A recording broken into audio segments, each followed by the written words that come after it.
법무차관님, 오늘 장관님 불출석하신 것 굉장히 유감입니다. 그렇게 두통이 그렇게 심하신가요? 장관님께서 여러 가지 건강상으로 안 좋아서 병가를 사용하시게 됐습니다. 예, 그래요. 예. 아주 그냥 좋게 보면 그동안 여러 차례 형사법 개정 과정에서 법무부 장관이 했던 주장 그런 것이 안 받아들여졌고 또 그에 대해서 그 전부터 뭐 청와대 사퇴 의사를 표시했다. 청와대에서는 그런 적이 없다. 하다가 결국 사유서를 내시고 한 것으로 봐서 아주 좋게 봐드리면 지난번 형사법 개정 과정에서 본인이 주장했던 일부 보안 수사권의 존치 필요성이 전혀 안 받아들여지니까 그에 대한 책임감을 느끼시고 사직을 하신 것 같아요. 좋게 보면. 그런데 지금 법무부 장관이 아직 10월 2일에 중수청 그리고 공소청 개청이라는 아주 중요한 일도 있고요. 또 본인이 국회에 복귀해가지고 형사소송법의 개정에 따른 문제점을 국회의원으로서 보완하겠다. 그래서 사직을 했다 이렇게 하시는데 사실 말이 안 되잖아요. 법무부 장관으로서 형사소송법 개정에 따른 문제점을 장관으로서 보완하는 게 더 맞는 이야기이기도 하고 또 중수청, 공소청의 개청에 따른 준비를 책임감 있게 하려면 최소한 이번 연말까지는 장관직을 수행하시는 게 맞았던 것 같아요. 그렇지 않습니까, 차관님?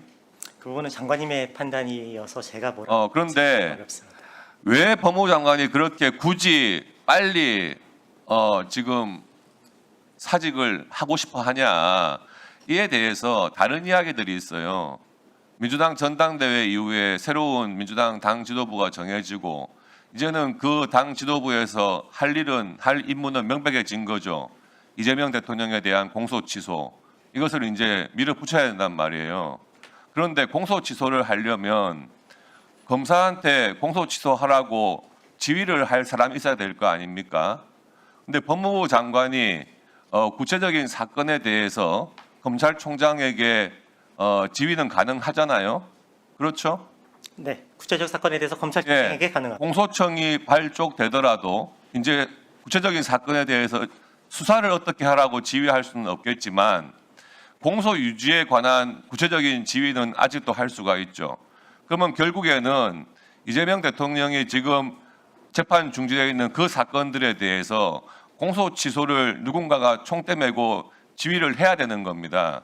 근데 결국에는 지금 정성호 장관이 형사법 개정하는 이런 것도 지금 해보니까 너무 힘들고 이런데 결국에는 공소 취소해야 될 책임이 본인한테 이제 돌아오게 생긴 거예요. 민주당 지도부가 새로 바뀌는 걸 보니까. 예? 그래서 지금 그렇게 공소 취소에 대한 부담, 책임을 안 지려고 빨리 이거 지금 사직을 하려고 한다. 이런 이야기들이 있어요. 차관님 어떻게 생각하세요? 제가 장관이 나왔으면 이걸 물어보려고 그랬어요. 장관이 안 나오시니까 차관한테 대신 물어볼 수밖에 없는 거잖아요. 장관님께서 사직을 표명하신 거는 그래도 국회에서 더 큰 일을 하기 위한 부분이라는 점을 그 외부에도 누누이 설명하셨던 것으로 알고 있고요. 제가 모셨던 장관님은 어느 자리에 가시건 이런 책임을 피하기 위해서 자리를 피하실 분은 아니라고 생각하고 있습니다. 법무부 차관도 이제 차관직 끝나면은 공소청으로 복귀하게 돼 있죠. 그것은 뭐 인사가 이루어져야 되는 부분이기 때문에 저는 현재 사직서를 내고 검사 신분이 아닌 신분으로서 정무직 공무원으로서 차관직을 수행하고 있습니다. 우리 검사를 오랫동안 했던 차관의 입장을 묻겠습니다. 대통령에 대한 공소 취소 결국에는 그 사건을 공소 유지하는 그 청에 공소청에 결국에는 법무부 장관의 지휘 형태로 시달이 될 겁니다. 그런 경우가 생긴다면 검찰로서는 공소청으로서는 어떻게 하는 게 맞습니까?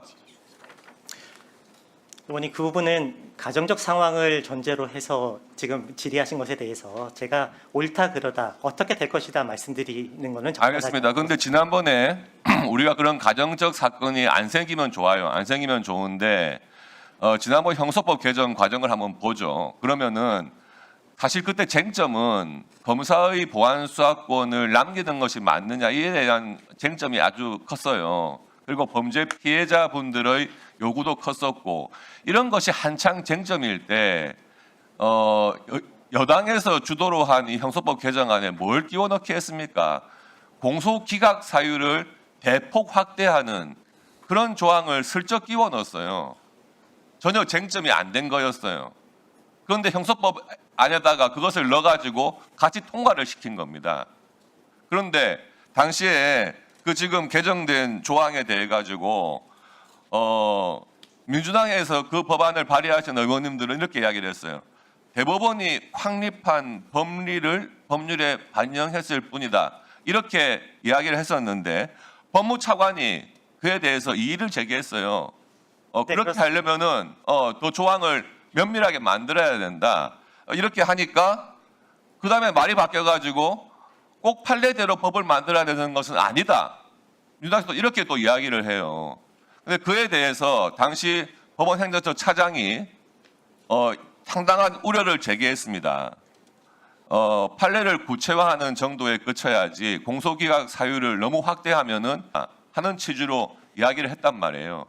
그 조문을 보시면은 형소법에 지금 들어가 있는 그 공소기각 할 수 있는 조항 법원에서 그 사유가 너무나 확대돼 있어요. 그리고 불명확해요. 어느 판사든지 그 조항에 어느 호 하나 걸어가지고 공소기각을 판결을 할 수 있단 말이에요. 그러면 그 다음에는 대법원까지 갔을 때 이재명 대통령이 지금 난리 나고 있는 거 있잖아요. 대법관 임명.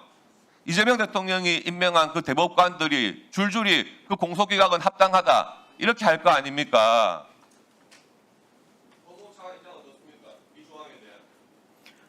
실무적 차원에서 공소기각 사유를 지금 개정안 같이 개정할 경우에 발생할 수 있는 재판상 여러 가지 절차상의 문제라든지 공소기각 주장을 먼저 할 것이라든지 또한 그 사유가 중대한 수사상 위법 행위와 현저한 공소권 남용으로 되어 있는데요. 판례에서 규정한 해석해 왔던 여러 요소들 중에 일부만이 규정되어 있어서 재판 과정에서 혼란이 일어날 수 있다는 점을 의견을 분명히 말씀을 드렸었습니다.